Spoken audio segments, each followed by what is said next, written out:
Lucas. Capítulo 8. Mujeres que sirven a Jesús. Aconteció después, que Jesús iba por todas las ciudades y aldeas, predicando y anunciando el evangelio del reino de Dios, y los 12 con él. Y algunas mujeres que habían sido sanadas de espíritus malos y de enfermedades, María, que se llamaba Magdalena, de la que habían salido 7 demonios. Juana, mujer de Chuza intendente de Herodes, y Susana, y otras muchas que le servían de sus bienes. Mateo 27. 55-56 Marcos 15. 40-41 Lucas 23. 49. Parábola del sembrador. Juntándose una gran multitud, y los que de cada ciudad venían a él, les dijo por parábola. El sembrador salió a sembrar su semilla, y mientras sembraba, una parte cayó junto al camino, y fue hollada, y las aves del cielo la comieron. Otra parte cayó sobre la piedra, y nacida, se secó, porque no tenía humedad. Otra parte cayó entre espinos, y los espinos que nacieron juntamente con ella, la ahogaron. Y otra parte cayó en buena tierra, y nació y llevó fruto a 100 por uno. Hablando estas cosas, decía a gran voz, el que tiene oídos para oír, oiga.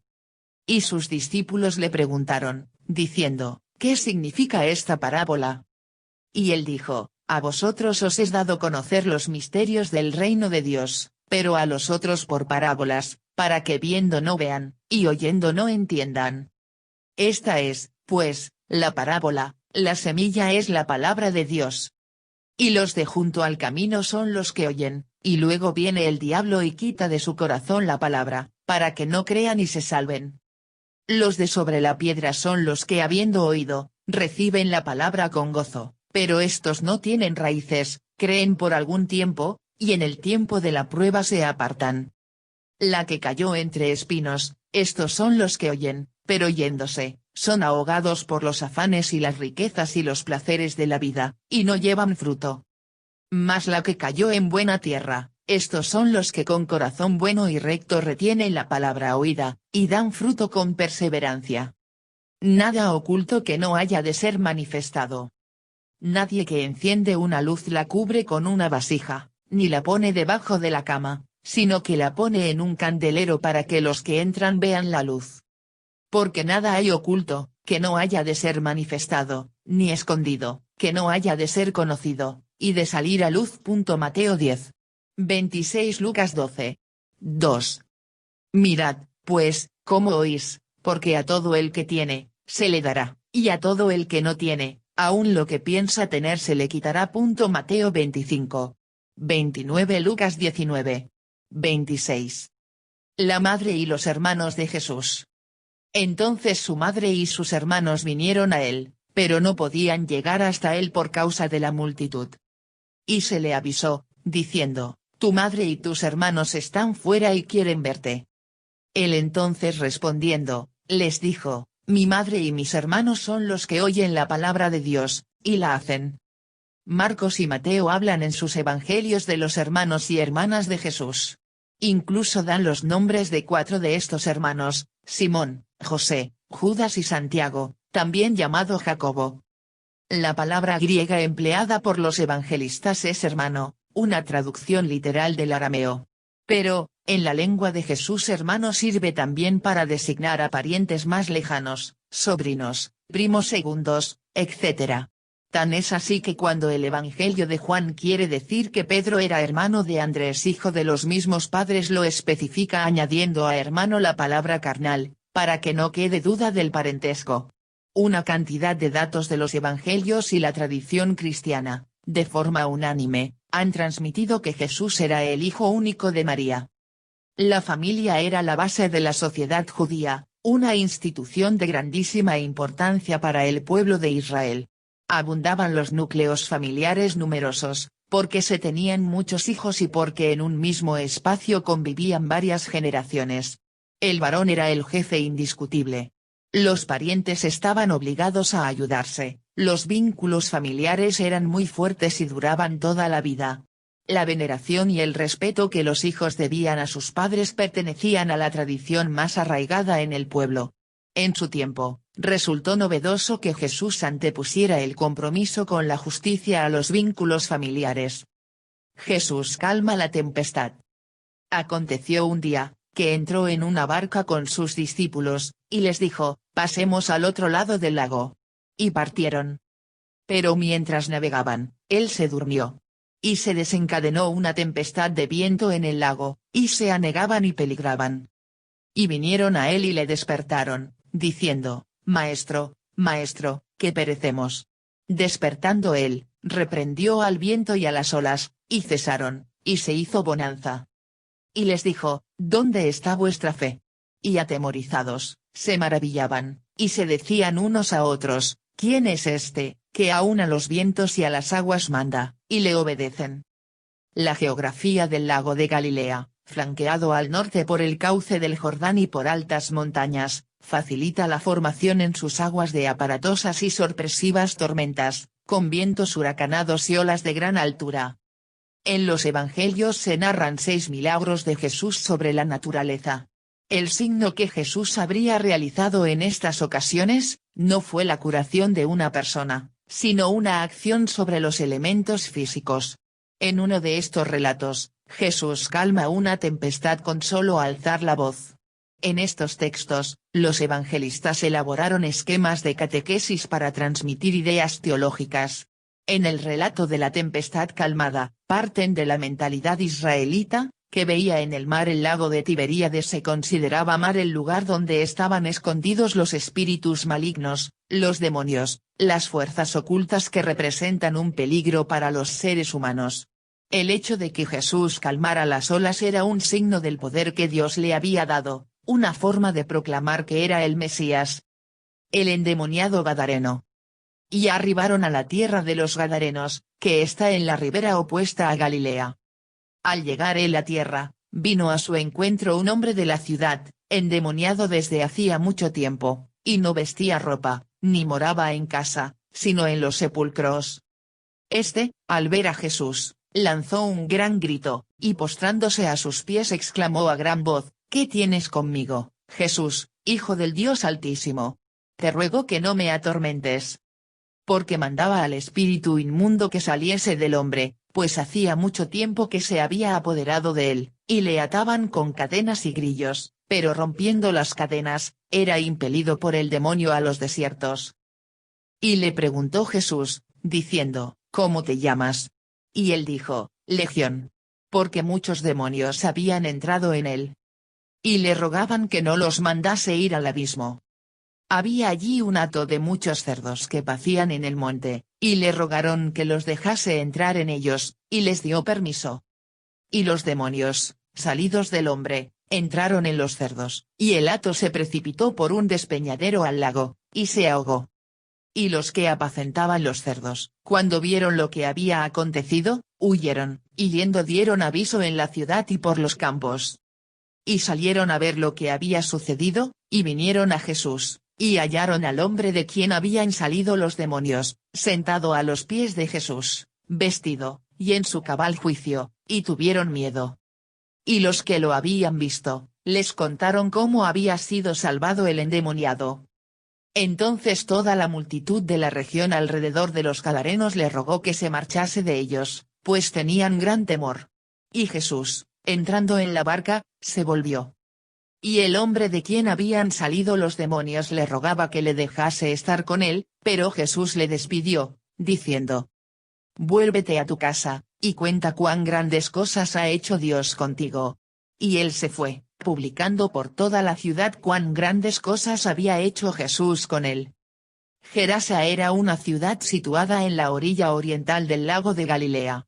Formaba parte de la llamada Decápolis o Liga de las 10 ciudades. Un territorio de costumbres griegas, habitado casi completamente por extranjeros.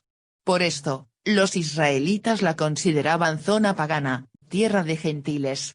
Las actuales ruinas que se conservan son de 200-300 años después de Jesús. El cerdo era para los israelitas un animal impuro. Comer su carne estaba estrictamente prohibido y hacerlo era expresión de renegar de la religión judía. El rechazo del cerdo hacía que se considerara un oficio degradante el apacentar piaras de puercos.